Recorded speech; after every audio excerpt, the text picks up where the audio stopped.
মৰমৰ ছাত্ৰী-ছাত্ৰীসকল আজি মই ডিসকাস কৰিবলৈ লৈছো এক্সাৰসাইজ 5.2 ৰ কুৱেশ্যন নম্বৰ 1C কুৱেশ্যনটোত কি দিয়া আছে যে AB is parallel to CD AB আৰু CD সমান্তৰাল আৰু চিত্ৰৰ পৰাই এইবিলাক কি হ'ব ছেদক হ'ব তেতিয়া হলে আমি এই x y z ৰ মান উলিয়াব লাগে এতিয়া x ৰ মান কিমান হ'ব আমি ডাটিত ডায়াগ্ৰামবোৰ যদি আঁকি চাও তেতিয়া আমাৰ কৰিবলৈ সুবিধা হয়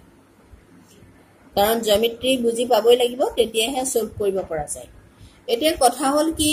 যে সমান্তৰাল সৰল ৰেখাৰ ক্ষেত্ৰত আমি কি ধৰ্ম পাইছিলো যে যেতিয়া দুডাল সমান্তৰাল সৰল ৰেখা কেডাল ছেদকে ছেদ কৰিব তেতিয়া ছেদকৰ বা তেতিয়া যিবোৰ একান্তৰ অন্তঃকোণ উৎপন্ন হ'ব সেইবোৰ সমান হ'ব যিবোৰ অনুৰূপ কোণ উৎপন্ন হ'ব সেইবিলাক সমান হ'ব বা ছেদকৰ একেফালে থকা অন্তঃকোণ দুটাৰ যোগফল কি হ'ব 180 ডিগ্ৰী হ'ব সেইকেইটা আমি পাইছিলো যে if the two lines are parallel and they are intersecting by a transversal then their alternate interior angles are equal corresponding angles are equal and sum of the adjacent angles in the same side of the transversal is 180 degree একেটা আমি পাই আহিছো একেটা property লগাই আমি এই প্ৰবলেমটো solve কৰিব লাগিব প্ৰথমতে আমি চাও যে এই দুডাল সমান্তৰাল হৈ আছে AB সমান্তৰাল CD AB is parallel to CD এবাৰ আমি ট্ৰান্সভাৰ্সাল লৈছো এইডালক আমি ট্ৰান্সভাৰ্সাল হিচাপে প্ৰথম কনসিডাৰ কৰিছো বাকি এডালৰ কথা আমি বাদ দিও প্ৰথম আমি এই ট্ৰান্সভাৰ্সাল ডাল লৈছো চিত্ৰৰ পৰা চোৱা এটো সাইডে এটো পুৰাত x আছে আৰু এফালে কি আছে 80 ডিগ্ৰী আছে এতিয়া তোমালোকে সকলোৱে ধৰিব পাৰিছা যে x আৰু 80 ডিগ্ৰী সমান হ'ব কাৰণটো কি ইহত একান্তৰ অন্তঃকোণ হয়নে ইহত হয় alternate interior angle গতিকে চিত্ৰৰ পৰা ডাইৰেক্ট লিখিব পাৰি from the figure চিত্ৰৰ পৰা x is equal to 80 degree ব্ৰেকেটৰ ভিতৰত লিখিব লাগিব একান্তৰ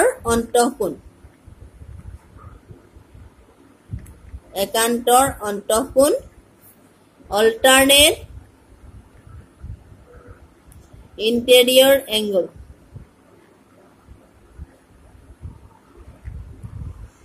এটো হল প্ৰথম x ৰ মান ঠিক তেনেদৰে আমি আকৌ লও যে AB is parallel to CD এবাৰ আমি ট্ৰান্সভাৰ্সাল লও এইডাল এতিয়াও কি দেখিবলৈ পাইছা এইফালে z আছে আৰু এইফালে কি আছে 40 ডিগ্ৰী আছে তেতিয়াহলে z সমান কি হ'ব 40 ডিগ্ৰী হ'ব কাৰণটো কি একেটাই alternate interior angle আৰু কি হ'ব z is equal to 40 degree ব্ৰেকেটৰ ভিতৰত একে হ'ব একান্তৰ অন্তঃকোণ alternate interior angle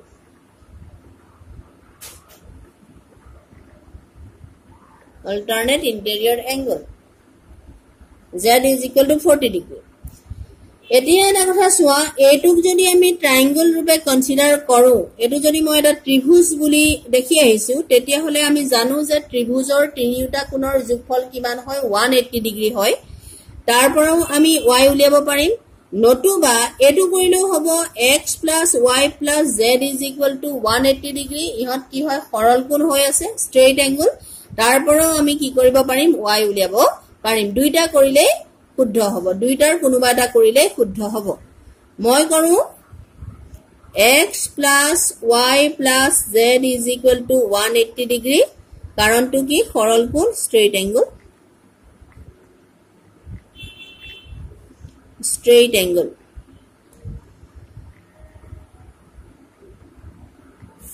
তেতিয়া হলে x ৰ মান হ'ব 80 ডিগ্ৰী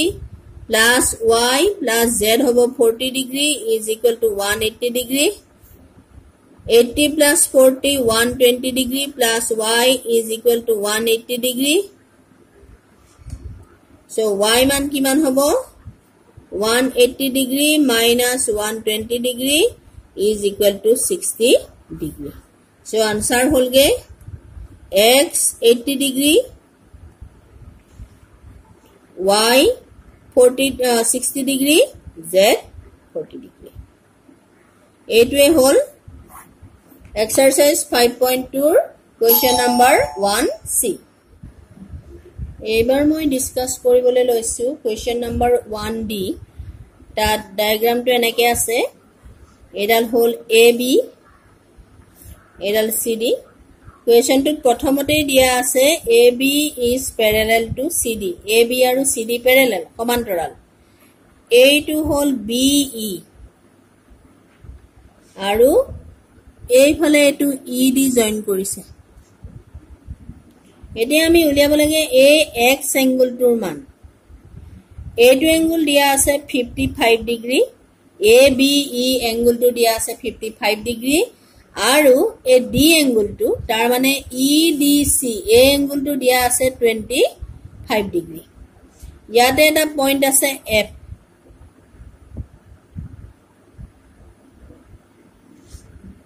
আমাক কোৱেশ্চনটোতে এটা হিন্টস দি থোৱা আছে যে বি ই কিহলে বহাই দিব লাগে, এফ বিন্দুলে বহাই দিব লাগে। এনেকে বি ই এফ বিন্দুলে বহাই দিয়া হল। প্ৰথমতে এটো আমাক কৈ লব কৈছে যে বি ই এফ বিন্দুলে বহাই দিব লাগে, তেতিয়াহে x ৰ মান উলিওৱাটো সহজ হ'ব। এতিয়া x ৰ মান কেনেকে উলিয়াব? যদি বি ই এফ বিন্দুলে বহাই দিয়া হৈছে, আগৰ বেকা হ'ব নোৱাৰিব দেই, বি ই এনেকুৱা হ'ব লাগিব। বি ই এফ বিন্দুলে বহাই দিয়া হৈছে, এইটো হল এফ বিন্দু। মই ডাটিৰ ডায়াগ্ৰামটো আকি দেখুৱাইছো কি হৈছে। এইটো হল এ বি, এডাল এ বি,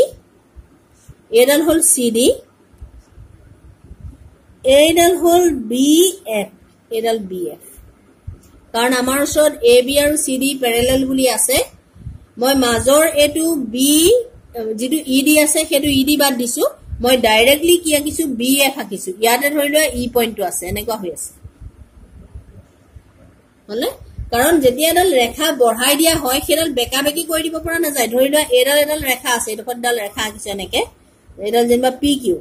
তাক আৰ বিন্দুলে বহাই দিব লাগে, তেতিয়াহ'লে সেইডাল কি হ'ব লাগিব, এনেকে পোন পোনকে আহিব লাগিব, এইডোখৰত আৰ পইণ্ট থাকিব লাগিব হলে। যদি এনেকে বহাই দিবলৈ যোৱা তেতিয়া সেইডাল আকৌ কি হ'ব, একেডাল ৰেখা হৈ নাথাকে নহয়। বুজি পাইছানে? পি কিউ আকিছো, মই আৰ বিন্দুলে বহাই দিছো, তেতিয়াহ'লে এনেকে পোনে পোনে আৰলে বহাই দিব লাগিব। এনেকে বহাই দিলে সি দুডাল ৰেখা হৈ পৰিব, দুডাল ৰেখা কেন্দ্ৰ হৈ পৰিব হলে। সেইকাৰণে কি কৰিব লাগিব, এতিয়া বি এফ টো আমি বহাই দিলো। এতিয়া এটা কথা চোৱাচোন, এ বি আৰু চি ডি যদি পেৰেলেল হয়, আমি বি এফক ছেদক হিচাপে ল'ব নোৱাৰিম নে? তেতিয়াহ'লে এইটো এংগুল যদি 55 ডিগ্ৰী হয়, তেতিয়া এইটো কিমান ডিগ্ৰী হ'ব? 55 ডিগ্ৰী হ'ব। তাৰ মানে এই অংশটো কিমান ডিগ্ৰী হৈ আছে? এইটো হৈ আছে 55 ডিগ্ৰী হ'বনে? এইটো কিহৰ পৰা হৈছে? যিহেতু A B is parallel to C D, A B আৰু C D parallel, B F ছেদক, B F is the transversal, B F ছেদক ইংলিছত লিখোতে লিখিব লাগিব B F is the transversal. Therefore কি হ'ব, angle ABE is equal to angle EFD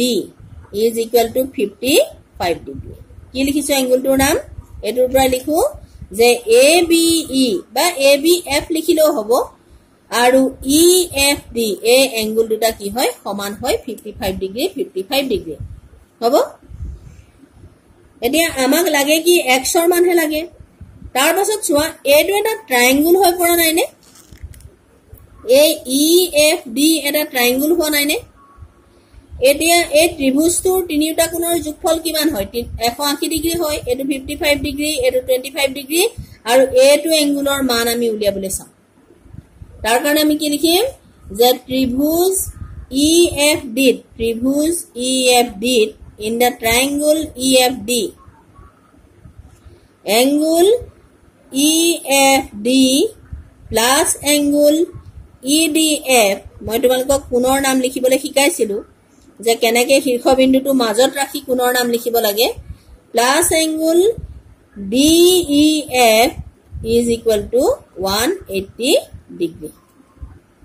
এতিয়া এই দুটা এংগুলৰ মান আমি জানো যে EFD মানে হল 55 ডিগ্ৰী EFD হল 55 ডিগ্ৰী প্লাস EDF হল 25 ডিগ্ৰী প্লাস DEF আমাক লাগে is equal to 180 ডিগ্ৰী তেতিয়া হলে DEF কি হ'ব এই 55 ডিগ্ৰী আৰু 25 ডিগ্ৰী প্লাস কৰিলে কিমান হ'ব 80 ডিগ্ৰী হ'বগে plus angle DEF is equal to 180 degree তেতিয়া হলে এংগুল DEF কি হ'ব 180 degree minus 80 degree is equal to 100 degree হবনে এই পোৰশনটো তাৰ মানে কিমান ডিগ্ৰী হল 100 ডিগ্ৰী হল এটো যদি 100 ডিগ্ৰী হয় x plus 100 ডিগ্ৰী এটো কিমান হ'ব 180 ডিগ্ৰী হ'ব কাৰণ কি ইহতক আমি ৰৈখিক জুৰিয়া কোণ বুলিও ক'ব পাৰো বা সৰল কোণ বুলিও ক'ব পাৰো গতিকে মই এটো পুৰাতে কৰিছো তোমালোকে তলত লিখিবা যে এটাকে angle x plus 100 degree is equal to 180 degree ব্ৰেকেটৰ ভিতৰত লিখিব পাৰা সৰল কোণ বা ৰৈখিক জুৰিয়া কোণ দুইটাই শুদ্ধ হ'ব সৰল কোণ মানে straight angle তেতিয়া হলে x কিমান হ'ব 180 degree minus 100 degree is equal to 80 degree হবনে বা এটো আমি পাছত যেতিয়া ত্ৰিভুজৰ ধৰ্ম শিকিম তেতিয়া বেলেগ ধৰণে উলিয়াব পৰা যাব যে এটো ত্ৰিভুজৰ কাৰণে এটো বহিকোণ হ'ব এটো এক্সটেৰিয়ৰ এংগুল হ'ব আৰু এই দুটা এংগুলৰ যেটো সাম এই এংগুল দুটাৰ যোগফল এই এংগুলটোৰ সৈতে সমান হ'ব হেতু আমি ত্ৰিভুজৰ যেতিয়া ধৰ্ম শিকিম প্ৰপাৰ্টিজ অফ ট্ৰায়াঙ্গল তাত আমি এটো কথা শিকিম যে ত্ৰিভুজৰ বহিকোণ তাৰ দূৰৱৰ্তী অন্তঃকোণ দুটাৰ যোগফলৰ সৈতে সমান হলে measure of the exterior angle is equal to sum of the distance opposite interior angle এটো হবগে তোমাৰ যেটো আমাৰ ত্ৰিভুজৰ যেটো প্ৰপাৰ্টি সেই প্ৰপাৰ্টিটো এপ্লাই কৰি ইয়াৰ মান উলিয়াব পৰা যাব যে ত্ৰিভুজৰ বহিকোণ তাৰ দূৰৱৰ্তী অন্তঃকোণ দুটাৰ যোগফলৰ সমান হয় হেতু আমি কৰিব পাৰিম ঠিক আছে তোমালোকে ভালদৰে ইকুৱেশন কেইটা চাবা আজিলৈ সামৰিছো থ্যাংক ইউ